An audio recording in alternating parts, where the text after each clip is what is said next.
अगर आपने किसी से मोहब्बत की है ना, तो ये चैनल आपके लिए, इसे सब्सक्राइब करिए। और हाँ, फ्यूचर अपडेट के लिए इस बेल पे क्लिक करिए, सारे नोटिफिकेशन आपको मिल जाया करेंगे।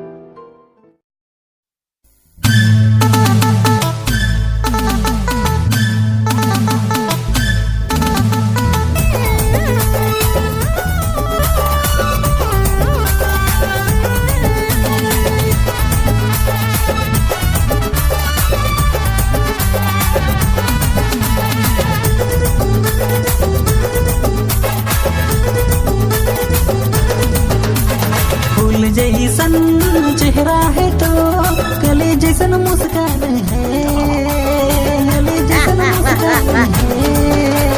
फूल जैसन चेहरा है तो कली जैसन मुस्कान है।